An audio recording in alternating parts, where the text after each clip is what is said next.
1।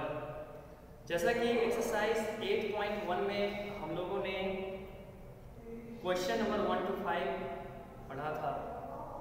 अब देखिए कि क्वेश्चन नंबर 1 to 5 होने के बाद इसमें एक क्वेश्चन नंबर 6 to 11 मैंने नेक्स्ट क्लास में भी करवाया, परंतु कुछ शिकायतें आई कि भाई वीडियो क्लियर नहीं है, सो दिख नहीं रहा है, तो मुझे लगा कि नहीं, एक बार फिर से मैं क्लास ले लूँ। ठीक है, तो आइए आज फिर से एक्सरसाइज 8.1 क्वेश्चन नंबर 6 to 11 आज हम लोग फिर से पढ़ेंगे और आप लोग कुछ चीज़ों को गौर से सुनेंगे तो उससे भी आपको बहुत ज़्यादा समझ में आएगा। ठीक है, तो आइए लेट्स बिगिन क्वेश्चन नंबर 6, शुरू करते हैं।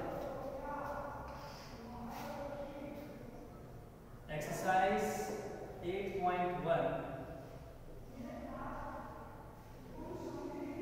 Question number 6। ठीक है, देखिए कहता है right 3 equivalent fractions of the following, मतलब हमें 3 इक्विवेलेंट फ्रैक्शंस लिखने हैं।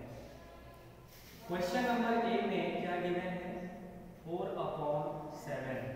ठीक है, 4/7 गिवन है, इसके हमें टोटल 3 इक्विवेलेंट फ्रैक्शन लिखने होंगे। देखिए मैंने इक्विवेलेंट फ्रैक्शन कैसे लिखना है मैंने ये आप लोगों को बताया भी था कि जैसे 4/7 है, सबसे पहले इसे हम 2/2 से मल्टीप्लाई करेंगे, देन आफ्टर 4/7 को हम 3/3 से मल्टीप्लाई करेंगे, इसके बाद 4/7 को हम लोग 4/4 से मल्टीप्लाई करेंगे। अब हम इसका प्रोडक्ट देखते हैं। 4 2 जा 8, नीचे 7 2 जा 14 हो जाएगा। ठीक उसी प्रकार से 4 3 जा 12, तो नीचे 7 3 जा 21 हो जाएगा। 4 4 जा 16, तो नीचे हो गया 7 4 जा 20। तो देखिए इसका जो वैल्यू है 8/14, 12/21, 16/28, ये तीन जो हैं इसके इक्विवेलेंट फ्रैक्शंस होंगे। ठीक है, अब देखिए ये जरूरी नहीं है कि हम 2/2 से ही, 3/3 से, 4/4 से ही इंटू करें। आप बस इतना ख्याल रखें कि हम ऊपर जितने नंबर से न्यूमरेटर को इंटू करेंगे उतने ही डिजिट से हम डिनोमिनेटर को भी इंटू करेंगे, तो जो प्रोडक्ट आएगा वो गिवन फ्रैक्शन का इक्विवेलेंट फ्रैक्शन। ठीक है, अब आप चाहें तो यहाँ 20 ले लें, तो नीचे भी 20 लेना पड़ेगा। आप 1 लाख लेना चाहेंगे तो नीचे 1 लाख ही लेना पड़ेगा, उससे इंटू करना पड़ेगा, तो ज़्यादा ही बड़ा कुछ डिजिट हमें प्राप्त होगा। इसीलिए हम कुछ ऐसे नंबर, छोटे छोटे नंबर से इंटू करते हैं और हम उसे उसके इक्विवेलेंट बनाते हैं। ठीक है, तो सबसे पहले सबसे बेस्ट देखिए 1। अब देखिए एक सवाल है कि 1 से हम क्यों नहीं करते हैं। देखिए 1/1 से इसलिए नहीं करते हैं क्योंकि जो 4/7 है, अगर 1/1 से करेंगे तो फिर से हमें 4/7 मिल जाएगा, और 4/7 तो ऑलरेडी मेरा गिवन है, तो इससे कुछ हट के कुछ डिफरेंट हमें लेना है, इसीलिए हम स्टार्टिंग 2 से करेंगे। तो 4 2 जा 8, तो 7 2 जा 14 हो गया, 4 3 जा 12, तो 7 3 जा 21 हो गया, 4 4 जा 16, तो 7 4 जा 28 हो जाएगा। तो इस तरह से इसके टोटल 3 इक्विवेलेंट फ्रैक्शन क्या क्या हो गए, 8/14, 12/21 एंड 16/28। अब देखिए बच्चों इसी प्रकार से question number B, question number C, question number D और क्वेश्चन नंबर ई, ये आप लोग स्वतः खुद से बनाएंगे और थोड़ा सा मेहनत करना पड़ेगा, मैं समझ सकता हूँ, परंतु ज़्यादा भारी भी नहीं है, आसान क्वेश्चन है, आप इजीली इसे सॉल्व कर लेंगे। ठीक है, तो चलिए अब क्वेश्चन नंबर 7।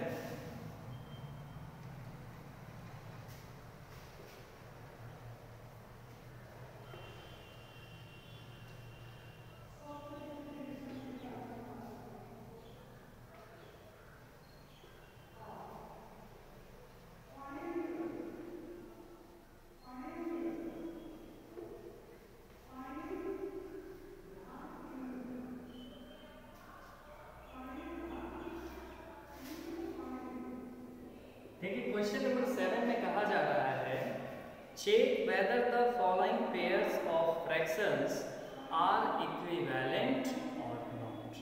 मतलब हमें ये चेक करना है कि दिया गया जो फ्रैक्शन का पेयर है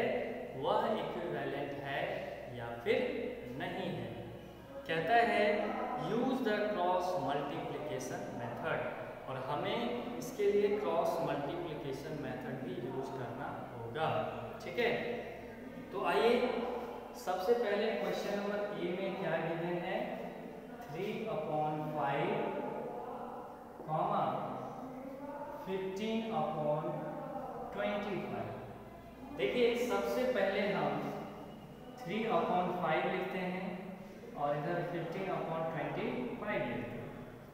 अब हम देखते हैं कुछ समय के लिए आप ये मान लीजिए कि ये दोनों एक दूसरे के इक्विवेलेंट हैं।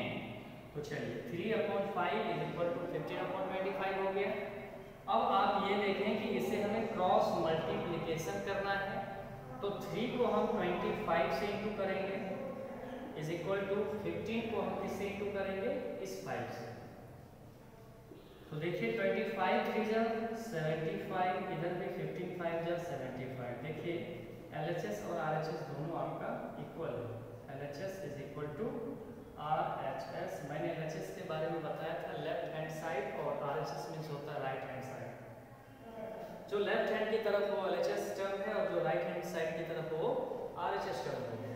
ठीक है, तो यहाँ LHS is equal to RHS हो गया। ठीक है, तो अब हमें ये पूछा गया कि क्या ये दोनों इक्विवेलेंट हैं, तो हम लिखेंगे यस 3/5 is equivalent of 15/25। ठीक है, हाँ 3/5 जो है वो 15/25 का समतुल्य है। ठीक है, समतुल्य भिन्न है।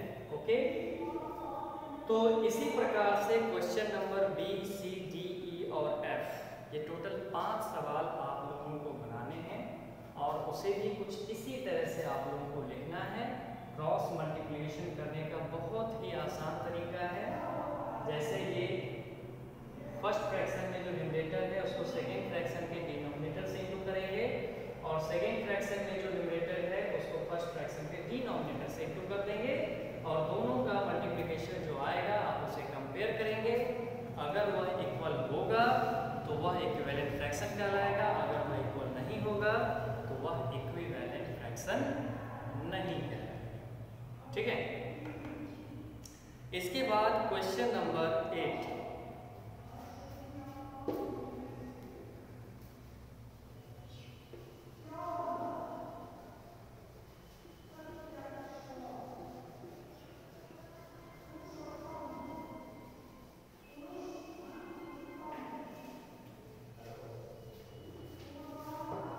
देखिए क्वेश्चन नंबर 8 में कहा जा रहा है कि right the equivalent fraction of the following by division. मतलब डिवीजन मेथड के द्वारा आपको इसके जितने भी इक्विवेलेंट फ्रैक्शन हैं, हालांकि यहाँ एक ही इक्विवेलेंट फ्रैक्शन की बात कर रहा है तो हम एक ही लिखेंगे। तो सबसे पहले है 30/42। तो देखिए इसे हम कैसे लिखते हैं। सबसे पहले क्वेश्चन को राइट करेंगे। अगर यह 2 से कट रहा है तो 2 15 जा और ये 2 से कटेगा 21 टाइम्स। ठीक है, अब ये 2 से नहीं कटेगा 3 से कटेगा, 3 5 जा 15 और 3 7 जा 21 यानी 5/7। 5/7 ये क्या हो गया, ये हो गया इसका रिड्यूस टर्म भी और साथ ही साथ इसका ये इक्विवेलेंट फ्रैक्शन भी होगा। ठीक है, तो क्वेश्चन नंबर 8 और क्वेश्चन नंबर 9 लगभग सिमिलर हैं, एक जैसे हैं, तो दोनों को आपको एक ही तरीके से बनाना है। इसमें भी हमें डिवाइड करके ही हमें इसका इक्विवेलेंट फ्रैक्शन निकालना है।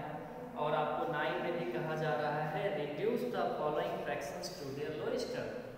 मतलब इसे तब तक हमें ब्रेक करते रहना जब तक कि ये अपने लोएस्ट टर्म में नहीं आ जाता। जैसे 25/35 है तो 5 से दोनों कट जाएगा, 5 5 जा 25, 5 7 जा 35 यानी 5/7 ये इसका लोएस्ट टर्म भी है और साथ ही साथ 25/35 का इक्विवेलेंट भी होगा। ठीक है, तो ये था आपका क्वेश्चन नंबर 9।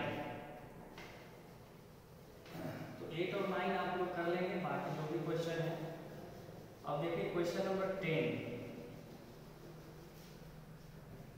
देखिए क्वेश्चन नंबर 10 में कहा जा रहा है कि एचसीएफ और एलसीएम की मदद से हमें इसे लोएस्ट टर्म में लाना है। तो सबसे पहले जो क्वेश्चन है पहले उसे हम राइट कर लेंगे, 3/27। अब इसे हमें रिड्यूस करना है लोएस्ट टर्म में, तो हम कैसे करते हैं? सबसे पहले we take HCF of 3 and 27। तो 3 और 27 का हम पहले HCF फाइंड करेंगे। तो देखिए 3 से 27 में आप डिवाइड करो, 3 9 या 27 ये कट जाता है, यानी ये जो 3 है ये इसका HCF है।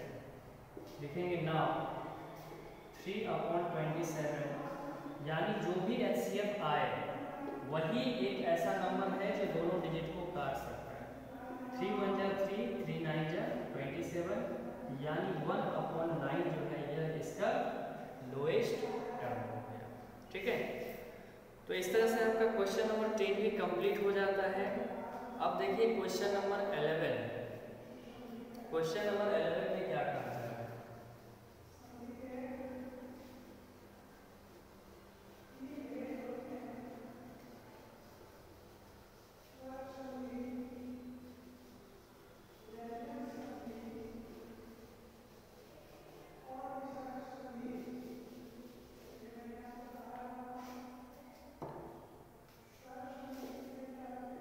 देखिए क्वेश्चन नंबर 11 में कहा जा रहा है fill in the missing numerators and denominators to make the statement true. मतलब जितने भी स्टेटमेंट दिए गए इन्हें ट्रू करने के लिए हम जो खाली जो बॉक्स है उसमें क्या न्यूमरेटर होना चाहिए, क्या डिनोमिनेटर होना चाहिए, ताकि जो दिया हुआ फ्रैक्शन वो दोनों इक्विवेलेंट हो जाए। तो आइए सबसे पहले क्वेश्चन नंबर ए क्या दिया हुआ है? 3/4 इज इक्वल टू 9/डैश। देखिए 3/4 इज इक्वल टू 9/डैश है, तो कहने का मतलब ये हुआ कि 3 9 में कब कन्वर्ट हो सकता है? इसे हम 3 से 9 कैसे ला सकते हैं? तो कहीं ना कहीं 3 को 3 से मल्टीप्लाई किया गया हो तभी तो ये 9 हुआ होगा। ठीक है, तो ठीक उसी प्रकार से मैंने बोला कि इक्विवेलेंट बनाने का जो तरीका है कि जिस नंबर से न्यूमरेटर को मल्टीप्लाई करो उसी नंबर से डिनोमिनेटर को भी मल्टीप्लाई कर दो, यानी 4 को भी 3 से इंटू कर दो।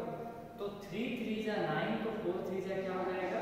12 हो जाएगा। ठीक है, 4 3 जा 12 हो गया। इस प्रकार से 3/4 इसका जो इक्विवेलेंट फ्रैक्शन है वो 9/12 होगा। ठीक है, कैसे हुआ? तो जैसे 3 को 3 से इंटू करेंगे तो 4 को भी 3 से ही इंटू करना होगा और तभी यह इक्विवेलेंट फ्रैक्शन बनाएगा। ठीक है, इसके बाद एक क्वेश्चन नंबर ई देख लीजिए, कहता है 2/डैश इज इक्वल टू 4/डैश इज इक्वल टू -15। देखिए यहाँ आप देख सकते हैं 2 टाइम्स में इसको किया गया तो 2 2 जा 4 हो गया। ठीक है, 2 2 जब 4 हो गया, यहाँ पर सॉरी 10 दिया हुआ है, माफ कीजिएगा, यहाँ पर 10 दिया हुआ है, तो 2 2 जा 4 हो गया। तो आखिर कोई तो ऐसा नंबर होगा जिसको 2 से इंटू करने पर 10 हो जाएगा। जैसे 2 को 2 से इंटू किया तभी तो 4 हुआ, तो आखिर कौन सा ऐसा नंबर है जिसको 2 से इंटू करेंगे तो 10 हो जाएगा? ऑब्वियसली 2 5 है, देखो यहाँ 5 आ गया। अब उसी प्रकार से अब हमें ये देखना है कि यहाँ 15 है तो यहाँ क्या होना चाहिए। अब खुद सोचो कि कुछ समय के लिए इस नंबर को हम छिपा देते हैं। अब ये 5 है और ये 15 है, तो ये 5 को 3 से इंटू किया गया हो तभी तो 15 रहा होगा, तो 2 को भी 3 से ही इंटू करेंगे तो ये हो जाएगा 6/15। ठीक है, तो इस तरह से बच्चों आज आप लोगों का एक्सरसाइज 8.1 यह कंप्लीट हो गया और मैं उम्मीद करता हूँ कि आज का वीडियो आप लोगों को थोड़ा स्पष्ट और साफ दिखेगा। ठीक है, तो मैं कोशिश करूँगा और आप लोग एक्सरसाइज 8.1 को कंप्लीट कर लेंगे ताकि मैं अगले दिन कंपैरिजन ऑफ फ्रैक्शन, और उसमें हम लोग जो है greater number, greater fraction, smallest fraction, ये सब हम लोग पढ़ेंगे। ठीक है, तो आज की क्लास में बस इतना ही, मिलते हैं नेक्स्ट वीडियो में, तब तक के लिए धन्यवाद।